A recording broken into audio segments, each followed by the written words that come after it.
Cherchoucha. Cherchoucha. Cherchoucha Biskria. D'accord. Ah ouais, ok. Plus que le couscous, tiens. Quand on passe à la PAF, ils mettent le sac de côté et ils ouvrent. Et le douanier, il ouvre, il tombe sur un livre avec justement une photo d'Ibn Badis.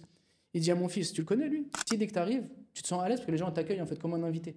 Ouais. Et ça déjà, c'est frappant. Les gens t'invitent chez eux.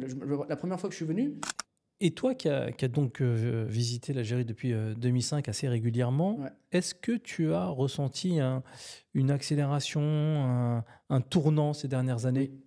Et le mélange des gens, en fait, où on peut découvrir toutes les différentes périodes de la ville d'Alger, c'est extra. Et même l'histoire de chaque mosquée, elle est extraordinaire.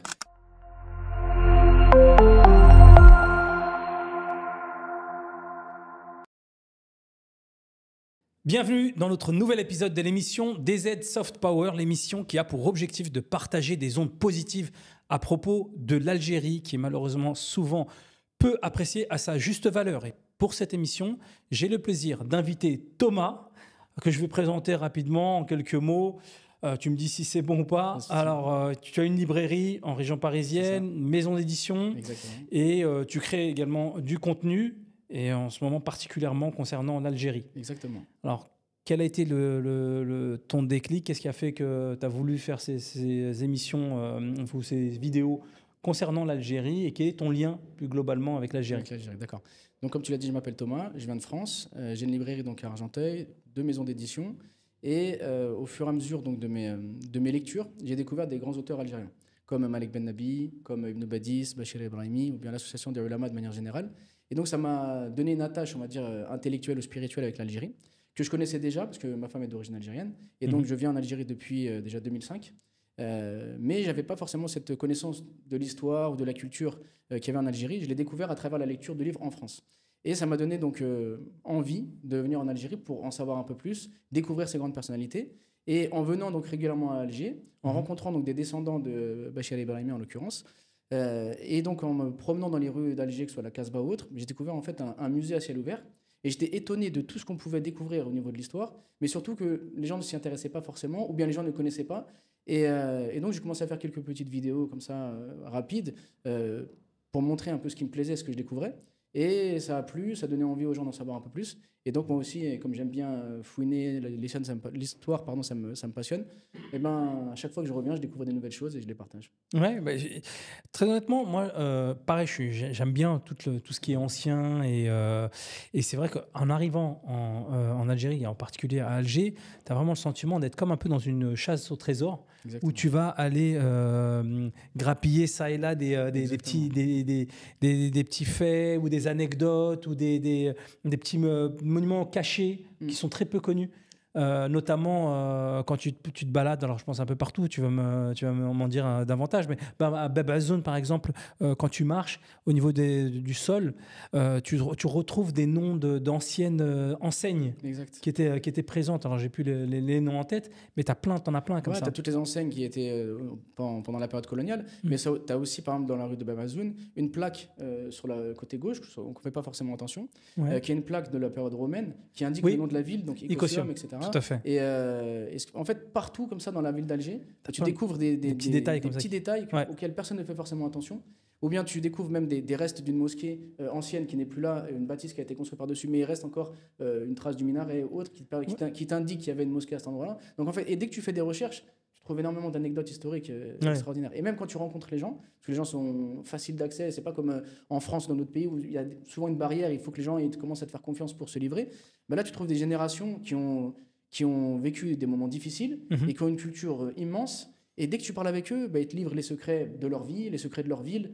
Et c'est passionnant. C'est passionnant, tout à fait. Alors justement, avant de rentrer dans le vif du sujet, quel a été, toi, vraiment le moment où tu t'es dit... Parce que, bon, comme tu sais, tout ce qui concerne l'Algérie, que ce soit parfois même, que ce soit beaucoup à l'extérieur, en France en particulier, et parfois même ici chez les locaux, on ne peut pas dire que on a une image positive. Pour tout un tas de raisons, probablement.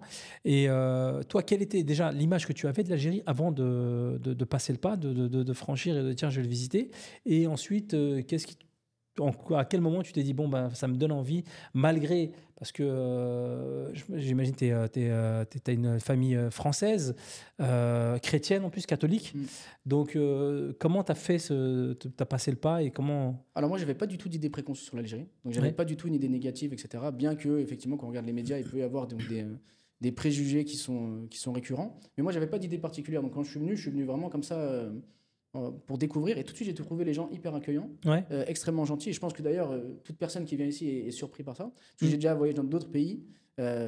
Quand tu es un touriste ou bien une personne qui n'est pas, t'es pas un local, on essaie de profiter de toi, on augmente un peu les prix, tu te sens pas forcément à l'aise. Ici, dès que tu arrives, tu te sens à l'aise parce que les gens t'accueillent en fait comme un invité.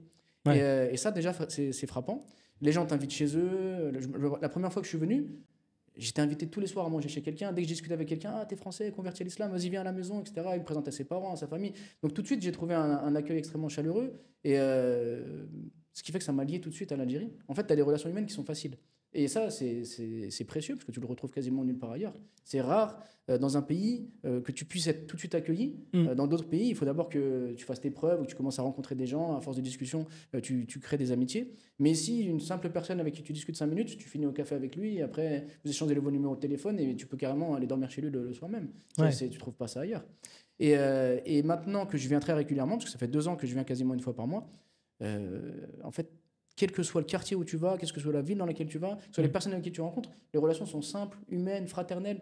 C'est extraordinaire. Donc, et vraiment, ça n'a rien à voir avec l'image que l'Algérie a à l'extérieur. C'est frappant. Et très souvent, c'est vrai que j'ai déjà entendu des touristes très surpris. Exactement. Dire, ah bah tiens, on savait pas. D'ailleurs, j'ai un ami qui est taxi.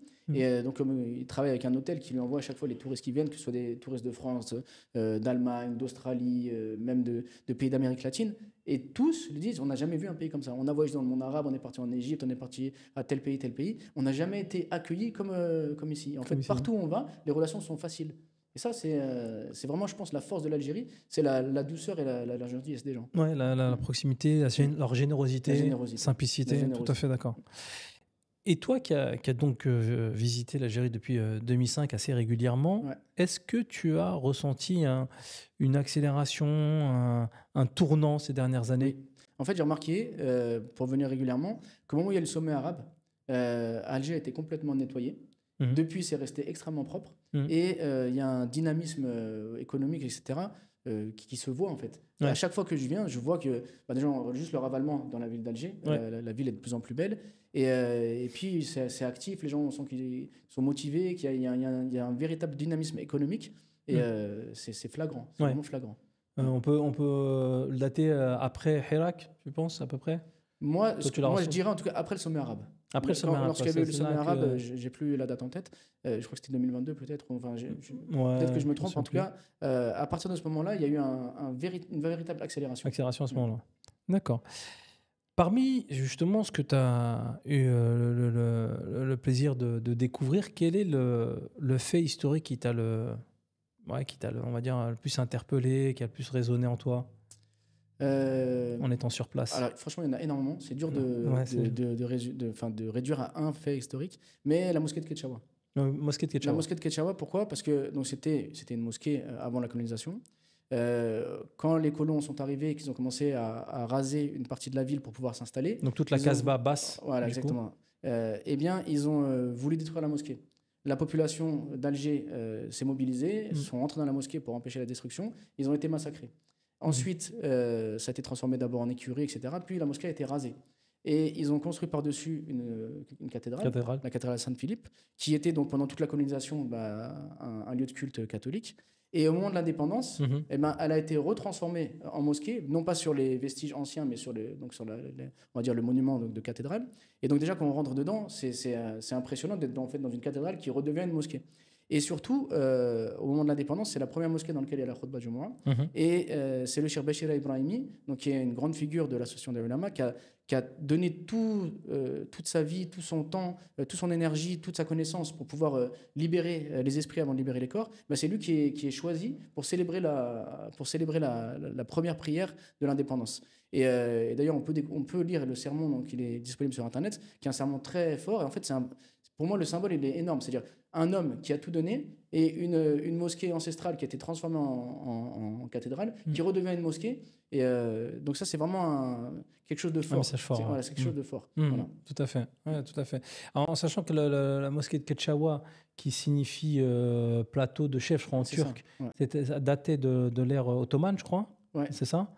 Et ça, donc on est là à l'entrée un peu de la Casbah finalement, parce qu'on est vraiment au pied de la Casbah. Et cette place de Serh Chouhada, moi je la trouve vraiment impressionnante parce que comment en fait c'est le symbole en fait d'Alger ou de l'Algérie où tu as des monuments du coup français, des monuments de l'époque, même la Casbah en elle-même, on peut remonter à l'époque berbère. Exactement. Et tout ça voilà, ensemble, c'est impressionnant. C'est impressionnant. En fait, on sent que c'est chargé d'histoire et le mélange des gens en fait où on peut découvrir toutes les différentes périodes de la ville d'Alger, c'est extra. Et même l'histoire de chaque mosquée, elle est extraordinaire. Parce qu'on a donc l'ancienne mosquée, Jama al-Kabir, qui est fondée par Youssouf ibn Tashfin.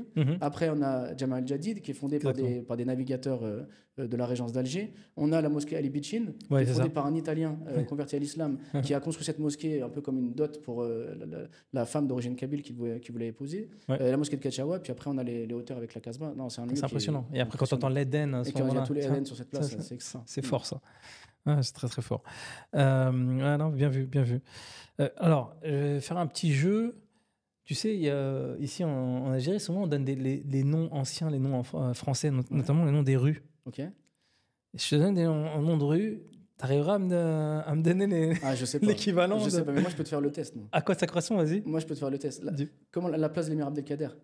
Comment elle s'appelait avant? Comment s'appelait la place donc tu prends dans l'autre sens. Ouais, c'est pas mal. C'était une place. Alors je crois que c'est Bugeaud, je crois. Exactement. C'est ça. Et tu vois la symbolique? Ouais, c'est fort. Bugeaud, très très fort. C'était le gouverneur général de l'Algérie. Qui a fait des massacres et des tortures. Et puis qui a fait la guerre totale à l'émir Abdelkader. Et également, ouais. Et au moment donc, de l'indépendance, on rebaptise la place l'émir Abdelkader. L'émir Abdelkader. Donc pareil, le symbolisme. Le symbolisme est très fort. Et en fait, ça c'est valable pour quasiment toutes les places. Et je crois que tu en avais parlé concernant la grande mosquée d'Alger.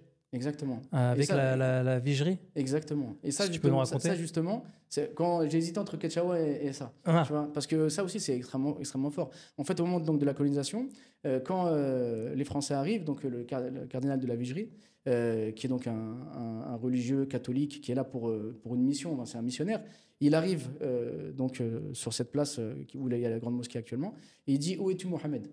Et il dit de cet endroit-là, le nom du prophète ne sera plus jamais prononcé. Et il crée donc un centre d'évangélisation. Et il envoie donc des religieux à travers toute l'Algérie, même à travers même l'Afrique, pour christianiser le pays. Et il imagine vraiment que ça y est, l'islam va disparaître.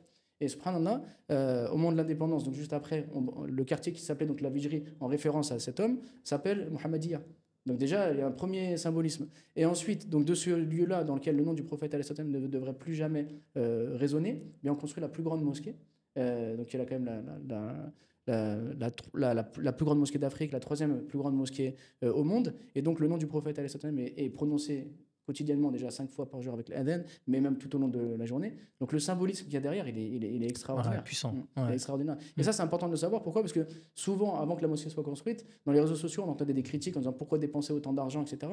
Mais ne serait-ce que pour ce symbole, pour ce retour, cette revanche de l'histoire, il y a un symbolisme extraordinaire que les gens ne se rendent pas forcément compte. Il faut vraiment et c'est pour ça que c'est important de connaître l'histoire, parce que si on ne connaît pas l'histoire, on voit des monuments, mais on n'a pas la signification, on ne comprend pas tout ce qu'il y a derrière. Et quand on commence à comprendre l'histoire, on comprend tout ce qu'il y a derrière. Et là, ça devient très fort.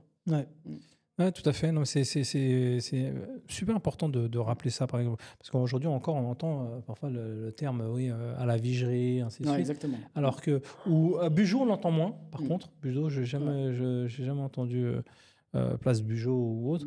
Et il faut savoir connaître son histoire pour comprendre que ces personnes-là on fait du mal. On fait du mal rôle qu'ils ont eu au-delà de la population, mais même à tout le patrimoine, à toute la culture, où, comme tu disais tout à l'heure, il y a eu vraiment une tentative là, pour le coup, comme disait le président Abdelmajid Tebboune, il y avait vraiment une politique de raser en fait une population pour la remplacer, donc de grands remplacements. Une colonisation de peuplement. Ouais. C'est-à-dire, en fait, l'objectif, on ramenait des gens d'un peu partout d'Europe pour Ouais. qu'ils prennent la place des locaux. Et donc, pour ça, on est obligé d'effacer l'histoire. Quand on détruit des monuments, en fait, on enlève une partie de l'histoire. Les enfants, après, naissent, grandissent dans un environnement où ces monuments ont disparu, et petit à petit, la mémoire collective disparaît. C'est pour ça que c'est extrêmement important de mobiliser la culture, de parler de l'histoire, parce que ça fait en fait la fierté d'un peuple, et c'est son patrimoine culturel qui fait qu'après, il est capable d'agir en conséquence, en étant vraiment fier de ce qu'il est, en ayant des perspectives, parce qu'il se repose sur une véritable histoire. Et ça, les colons l'avaient compris. C'est pour ça qu'ils avaient d'abord effacé l'histoire, fermé les mosquées, détruit les écoles. Donc, il n'y avait plus accès à la culture. D'où l'intérêt de connaître aujourd'hui, par exemple, l'histoire de Ibn Badis, Bachir Ebrahimi, l'association des ulama, tous ceux qui se sont mobilisés pour redonner en fait un peu, pour redonner en fait cette mémoire collective qui faisait que finalement tu es fier de ce que tu es accroché à ton patrimoine culturel, spirituel, etc. Et c'est des exemples à valoriser, parce que souvent on connaît de nom l'émir Abdelkader, on connaît de nom Ibn Badis, mais qui sont ces hommes, qu'est-ce qu'ils ont fait? Il faut vraiment s'intéresser à l'histoire. Justement, est-ce que tu penses que ce travail qui a été fait durant la colonisation, c'est peut-être aujourd'hui les séquelles que l'on vit auprès que ce soit de la population algérienne ou de sa diaspora vivant à l'étranger, dans le sens où il y a un dénigrement conscient ou inconscient de la population vis-à-vis de son pays? De dire, tu vois, d'avoir cette image que rien ne va, tout est négatif, tout est mauvais en Algérie. Et que les étrangers arrivent et sont vachement surpris de voir en fait que voilà, en Algérie il y a énormément de choses positives, que voilà, le peuple voit rarement certaines qualités ailleurs, ainsi de suite. Est-ce que tu penses qu'il y a peut-être un lien à faire? Ce serait éventuellement des séquelles? En fait, la colonisation, elle engendre la haine de soi. Et cette haine de soi, elle se transmet. Et étant donné qu'il y a, pour une partie de la diaspora qui n'a pas de lien directement avec le pays, qui voit donc l'Algérie de l'extérieur, il est conditionné dans cette vision des choses. Mais dès qu'une personne, qu'elle soit algérienne ou non, parce que moi je ne suis pas d'origine algérienne, vient sur place, on se rend tout de suite compte de la différence. En fait, cette image, ces idées préconçues qui sont véhiculées autour de l'Algérie ne sont pas réelles. Et lorsqu'on vient sur place, on est surpris déjà de la grandeur de l'histoire. Parce qu'en fait, ne serait-ce qu'à Alger, l'histoire d'Alger est extraordinaire, mais après, si on l'étend à l'ensemble de l'Algérie, c'est fou, en fait, un pays qui regorge de tant d'histoires. Et surtout, en fait, les gens qui ont vécu cette période-là, parce qu'il y a encore des gens qui sont vivants, qui ont participé à la guerre de libération, ils ont vécu une période tellement difficile que ça a fait d'eux des hommes, en fait. Quand on dit les hommes, c'est pas parce que tu prends un drapeau, tu as gagné un match de foot. C'est parce que réellement, en fait, c'est des gens qui étaient tellement ils n'avaient rien, ils étaient obligés de se réinventer. Et tellement la situation était difficile, ils étaient obligés de sortir le meilleur d'eux-mêmes. Et ça a sorti des générations extraordinaires. Moi, des fois, je rencontre des gens qui ont 90 ans, 92 ans, 98 ans. Ce qu'ils te racontent, mais c'est fou. C'est fou. Et tu te dis, il faut absolument qu'il y ait une transmission qui se fasse. Parce que ces gens-là vont disparaître et ils vont disparaître avec une partie de l'histoire. Et il faut absolument aller les voir, récolter leurs témoignages pour comprendre ce qu'ils ont vécu et comment ça a fait des gens avec des tels principes qui sont capables d'être dignes. Et en fait, la dignité qu'on trouve chez ces gens, moi, je l'ai pas vu ailleurs. Je l'ai pas vu ailleurs. Et même en France, il y a des personnes qui ont vécu avec la guerre, avec les différentes guerres mondiales, des choses difficiles, mais c'est plus dur d'accès. Même pour livrer en fait leurs secrets, ils vont pas forcément les livrer. Quand tu viens ici, n'importe quelle personne avec qui tu parles, tout de suite, elle va se livrer. Elle va te raconter des choses. Et moi, la dernière fois, j'ai rencontré un monsieur qui s'appelle Haji Ali, qui est le premier pâtissier algérien. On pourrait dire que c'est de la pâtisserie, c'est quelque chose de... Mais en fait, la vie qu'il a vécue, c'est-à-dire il devait veiller sur sa famille parce que son père était décédé. Il faisait 3 travails par jour. Dans un petit couloir, il fabriquait des gâteaux qu'il mettait sur sa tête, sur un plateau. Il partait donc du bas d'Alger pour monter en haut d'Alger, pour les vendre à la sortie des cinémas, des théâtres, pour faire vivre sa famille. Et de fil en aiguille, il a réussi à ouvrir une pâtisserie. Il est devenu le premier pâtissier algérien. Les pâtisseries les plus connues d'Alger, c'est lui qui les a inventées. Et au départ, c'était en se trompant. C'est-à-dire quand il a fait ses patrons lui avaient commandé des gâteaux, il les a ratés. Et comme il les a ratés, après il est parti les vendre pour pas que ça se perde. Et finalement, c'est devenu des pâtisseries que maintenant... Ah oui, pourquoi par exemple le Kalbelouz, Zerriet, etc. Donc en fait, et beaucoup d'Algériens peut-être ne le savent pas. Et moi, quand je lui ai demandé un conseil, je lui ai dit quel conseil vous pouvez donner aux jeunes qui se lancent dans le commerce? Il m'a dit de payer ses employés chaque vendredi. Mais en fait, ça paraît un conseil Ouais. simple, mais en fait, ça prouve que c'est un homme digne de principe et d'expérience de terrain. C'est-à-dire, lui, la première chose, tu veux la baraka, bah, paye ton employé. Comme dans le hadith où le prophète il dit de payer son employé avant que la sueur ait séché. C'est un principe que tout le monde devrait connaître, mais rares sont les gens qui l'appliquent. Bah, lui, homme digne de principe, 98 ans, premier conseil qu'il donne, paye tes employés. Tu vois, ça paraît simple comme conseil, mais en fait, c'est la base. La base, ouais. Et ça, ces rencontres avec les gens comme ça, c'est extraordinaire. Ouais, donc fort à la fois en termes de culture, de monuments, d'histoire, mais aussi à travers les personnes qui ont traversé cette histoire qui est finalement aussi assez récente. Exactement. Ouais. Et surtout, ça fait en fait des gens qui ont comme une double culture. Ils ont cette culture arabe et musulmane, et le fait qu'il y ait eu la colonisation française, et ben, ils ont aussi une culture française. Et donc, ça les rend encore plus riches. Parce qu'en fait, ils arrivent à mieux comprendre le monde que des gens qui sont dans une seule culture ou qui n'ont pas vécu ce qu'ils ont vécu. Ouais. Et franchement, ça n'a pas de prix de pouvoir Ça n'a pas de rencontrer des prix. gens comme ça. Alors, en arrivant, tu m'as très gentiment offert 2 livres de ta librairie El Beina, Ibn Badis et El Brahimi, Ouais. donc 2 membres fondateurs de l'association des musulmans en Algérie. Est-ce que tu peux me parler de ces 2 personnes-là, Ibn Badis, qui porte le nom de cette grande mosquée qui est sur Alger Centre. Ouais. Oui, si tu peux m'en dire un peu plus. Parce que alors, Ibn Badis, c'est plus connu, El Brahimi un peu moins. Oui, bien sûr. Alors, donc, ils sont nés tous les deux en 1889, donc dans la période coloniale.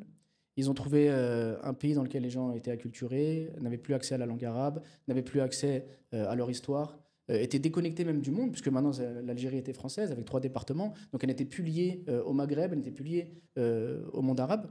Ils ont fait leurs études religieuses dans les villes ou les villages où ils habitaient. Et par la suite, ils sont partis, donc par exemple pour Ibn Badis à la Zaytouna, donc à Tunis. Et Bachir Ibrahimi, lui qui étudiait qui est de Oulad Braham, donc à côté de Sétif, dans un petit village, à 14 ans, il avait tellement mémorisé, il avait tellement une grande connaissance qu'il était capable de débattre avec n'importe qui parmi les ulama. Et ils sont partis donc tous les deux en Orient. Et ils se sont retrouvés à Médine. Donc ils ne se connaissaient pas. Arrivés à Médine, donc la journée ils enseignent ou bien ils étudient.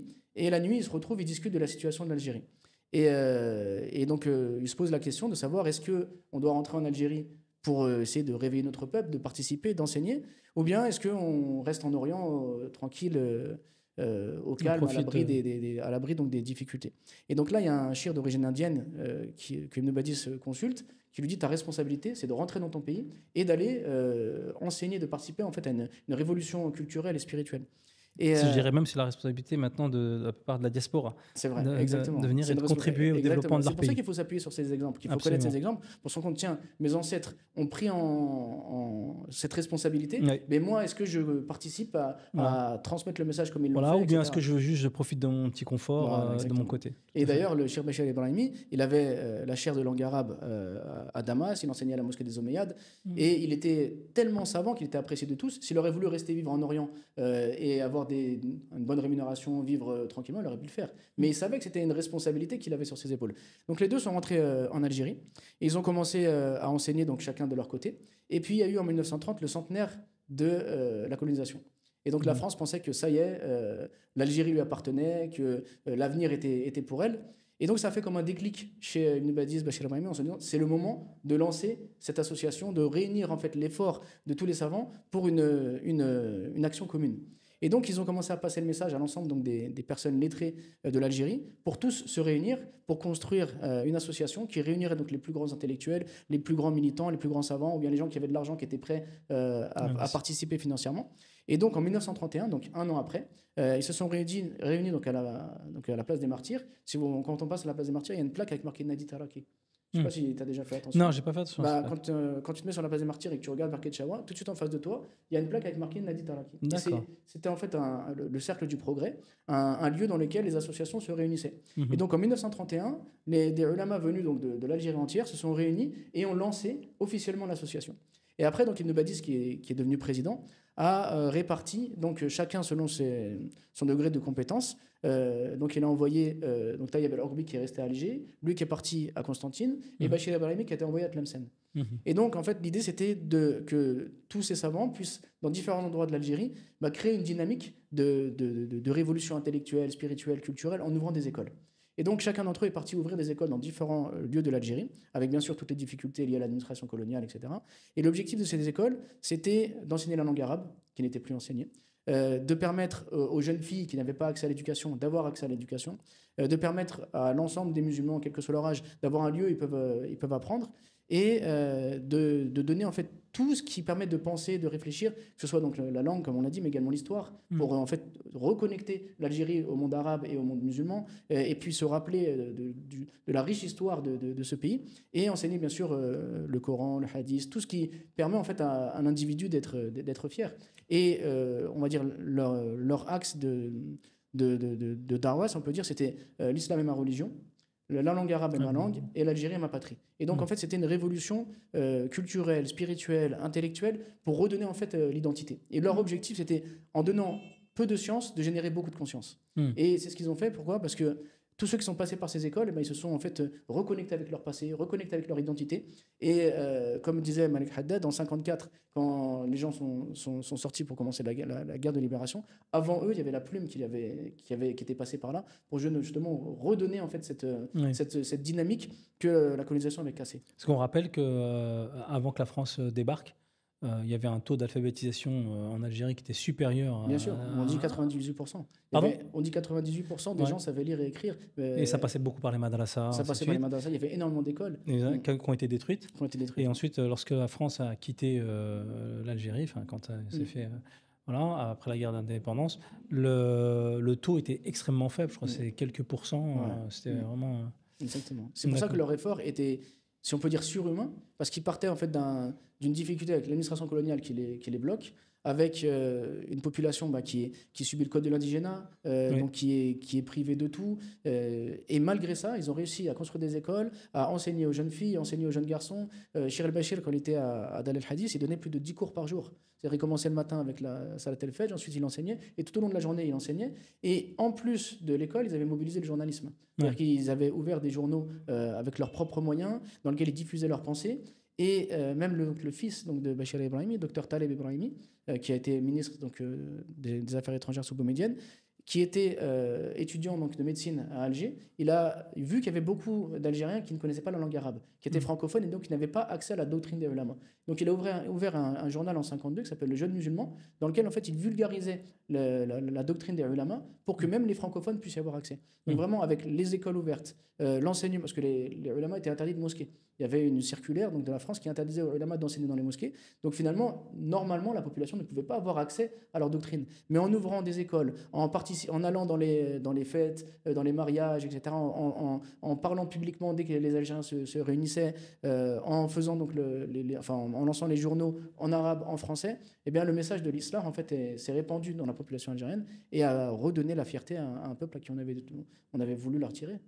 Alors justement, une petite remarque par rapport pour faire le lien avec l'actualité. Est-ce que tu penses que c'est à travers cette expérience qu'en France, on a pris encore plus conscience du danger, on va dire entre guillemets, de la religion, du danger par rapport à leur fonctionnement, à la société laïque, à la française, et qui fait qu'elle met beaucoup plus de pression justement sur la communauté musulmane, tout simplement.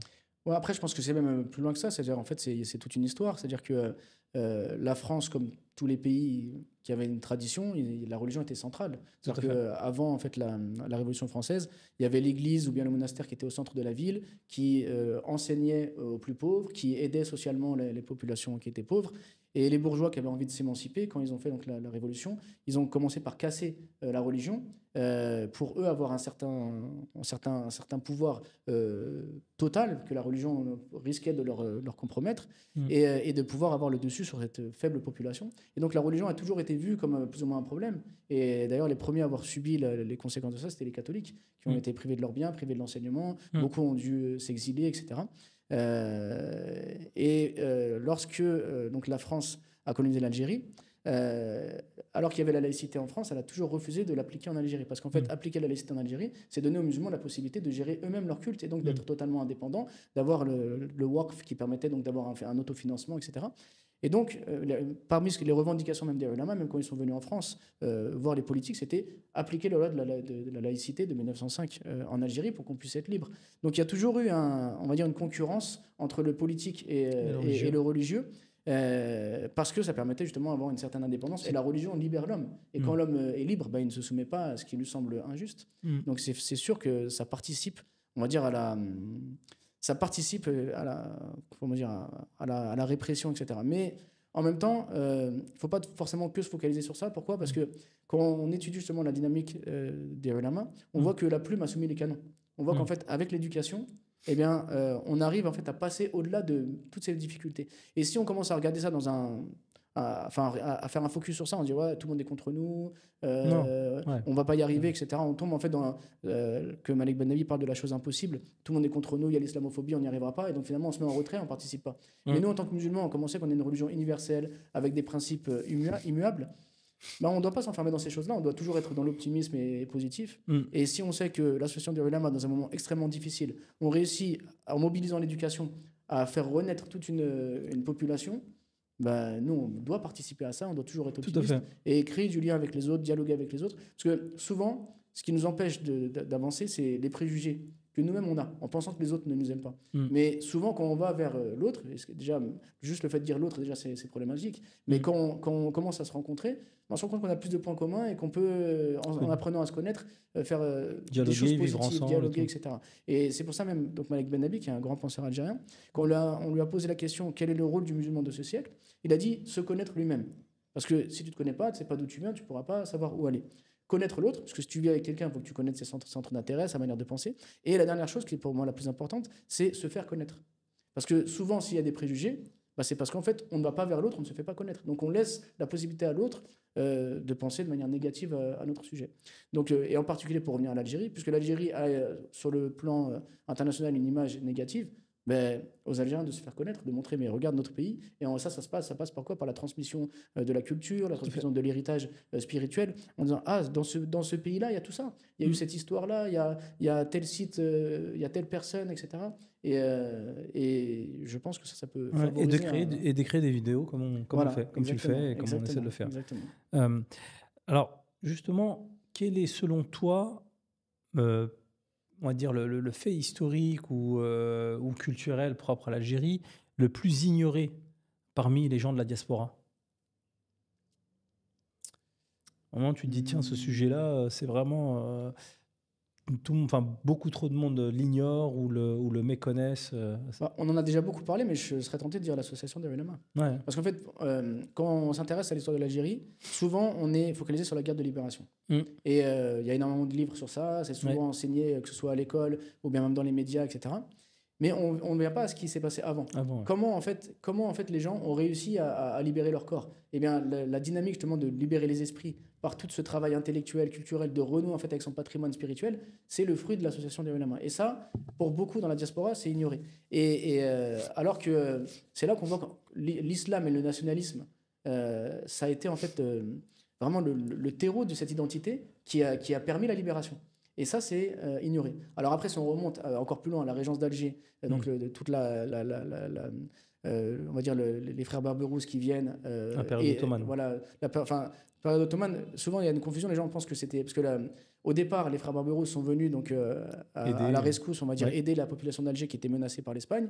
Mais rapidement, en fait, la région d'Alger est devenue indépendante de l'Empire ottoman. Ça veut dire, en fait, il y avait un lien avec l'Empire ottoman, mais elle était indépendante, elle fonctionnait de manière indépendante, et elle a rayonné à ce moment-là. Même les États-Unis, si vous voulaient traverser la Méditerranée, ils devaient payer un impôt. Vraiment, c'était quelque chose de foisonnant, une puissance extraordinaire. Et aujourd'hui, beaucoup d'Algériens n'imaginent pas que Alger était une telle puissance, au point que tous les pays du monde se soumettaient en fait à la puissance de la régence d'Alger. Tout le monde voulait avoir la régence d'Alger de son côté, ils ne pouvaient pas traverser la Méditerranée sans avoir des accords, etc. Et même la France avait des traités qui ont été signés, etc., qui ont été signés. Ouais, tout à fait. Tout à fait. Non, mais c'est bien c'est vrai que c'est bien de rappeler ce moment historique également. Alors, si tu veux bien, on va passer à un quiz DZ Soft Power. Des questions assez simples et des réponses spontanées, idéalement. Donc, quel est ton plat préféré en Algérie ? Cherchoukha. Cherchoukha ? Cherchoukha biskria. D'accord. Ah ouais, ok. Plus que le couscous, tiens. Plus que le couscous. Ouais, d'accord. Pourtant, aujourd'hui, en France, c'est surtout le couscous qui est connu. Ouais, bah, je sais pas. Chef Choura a pris beaucoup de retard, mais maintenant, ça commence à être de plus en plus... ouais. Ah bah écoute, moi, je partage ton point de vue. Ça me va bien, moi, en tant que biscuit, ça me convient bien. Ta ville préférée? Alger. Alger? Ouais. Après, j'ai pas fait toutes les villes, donc c'est difficile, mais par rapport aux différentes villes que j'ai visitées, Alger et surtout la Casbah, en fait, il y a une certaine ambiance, une atmosphère culturelle qui est extraordinaire. On sent en fait qu'il y a eu de l'histoire. Ouais. C'est-à-dire même juste marcher dans les rues de la Casbah, je sais pas, ça nourrit ton âme en fait. Ouais, complètement d'accord. Ouais, c'est très, très, très atypique. Exactement. Et d'ailleurs, des hauteurs de la Casbah jusqu'en bas. Quoi. Ouais. Pour finir en apothéose avec la place Cheikh Chouada. Exactement. Ta boisson, t'es plutôt café ou thé? Moi, café. Café. Et en plus, franchement, le café algérien. C'est vrai? Tu crois fort, non, je ne prends pas café presse. Ah, si, café presse. Ah ouais, café presse, bien serré, sans sucre. D'accord, en vrai, moi, je te cache pas, je suis pas capable encore. J'ai pas encore atteint ce niveau-là. J'aime trop. Je pourrais juste prendre un billet d'avion pour prendre un café et repartir. D'accord, Inch'Allah. Ton expression favorite? Parfois, c'est en derija ou franco-derija. Parfois, c'est. Je sais pas. Franchement, là, comme ça, tu me prends de court, je sais pas. C'est vrai? Je sais pas.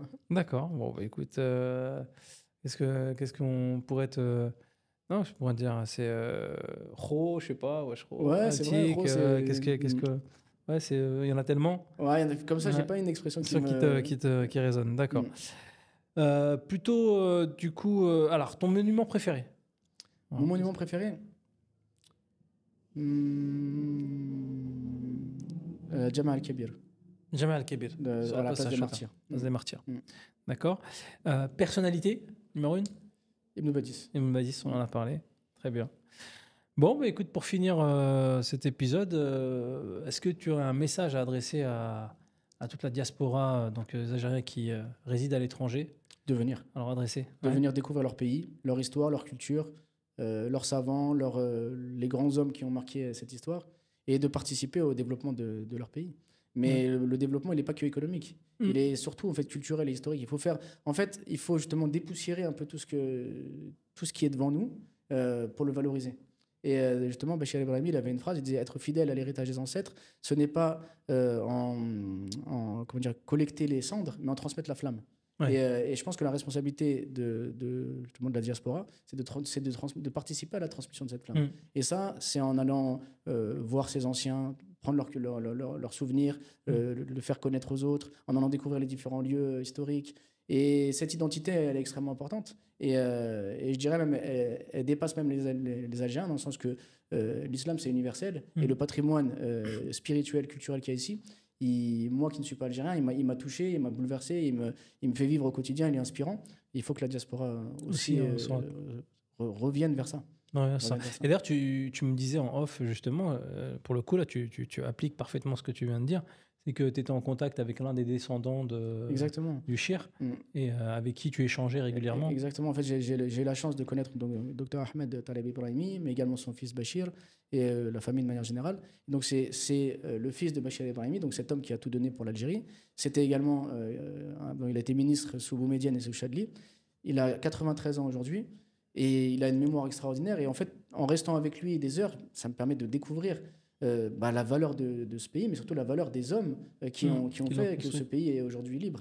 Et ça, c'est extraordinaire. Et il faut absolument, il faut vraiment reconnecter. Il faut reconnecter, que la diaspora se reconnecte avec ce patrimoine. Parce que le patrimoine culturel, historique, spirituel de l'Algérie, pour moi, il est à part. Ouais. Il est vraiment, vraiment à part. Et c'est qu'en venant sur place que les gens peuvent s'en rendre compte. Parce que de loin, on peut entendre certaines choses, mais quand on vient sur place... Et aussi, le capital humain, il est extraordinaire. Ouais, le capital humain. Vraiment, je pourrais te sortir plein d'anecdotes, mais la dernière fois, j'étais à l'aéroport, et le douanier me demande si j'ai des trucs à déclarer, etc. Donc, il prend mon passeport, il regarde, il me dit « Thomas ». Je dis « Thomas ». Après, je lui réponds en arabe. Après, il me dit « Tardan al-Arabia ». Après, on commence à discuter. Après, il me dit « Mais Thomas ». Après, il me dit « Musulman ». Je dis « Ouais, mais je suis musulman ». Il a appelé tous ses collègues, regardez, c'est en français, les musulmans. Après, il était trop content et tout. Mais vas-y, passe. Et une autre fois, pareil, j'étais avec mon fils.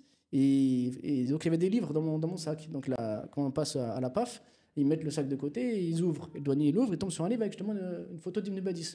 Il dit à mon fils, tu le connais lui? Mon fils, il dit, ouais, c'est Ibn Badis. Il dit, tu connais son histoire? Après, il dit, ouais, je connais. Il dit, intéresse-toi à son histoire, c'est le plus grand homme de l'Algérie. Tu vois, c'est extraordinaire, tu vois. Les relations avec les gens, elles sont belles, elles sont simples. Ouais. Tu passes dans la rue, tu discutes avec quelqu'un, il voit que t'es pas de là, tu vas prendre un café avec lui, le soir, il t'invite à manger. Ça, c'est trop précieux. C'est trop précieux. Et donc, toutes les personnes de la diaspora, en venant ici, vont découvrir ça. Ils vont découvrir la simplicité, la gentillesse, la dignité et surtout une histoire extraordinaire. Il faut simplement juste pas venir avec des lunettes de consommateur. Exactement. En fait, le problème qu'il y a, c'est que les réseaux sociaux ont tendance à mettre en avant les restaurants où tu peux aller manger, les plages où tu peux faire du jet ski, etc. Ouais. Mais ça, c'est de la consommation. Et ça, tu peux le trouver dans n'importe quel... T'as pas besoin de venir en Algérie pour ça. Ouais, en Algérie, il faut connaître les hommes qui sont encore vivants, qui ont participé à l'histoire et qui peuvent encore en témoigner, découvrir son histoire et transmettre la flamme, participer à transmettre la flamme. La culture, l'histoire, comme tu viens très bien de nous l'expliquer. Merci infiniment, Thomas, pour ce que tu fais et pour ce que tu es. Merci et beaucoup. Inch'Allah, au plaisir pour un épisode sur les FSA Power ou autre. Avec grand plaisir. Merci beaucoup pour l'invitation.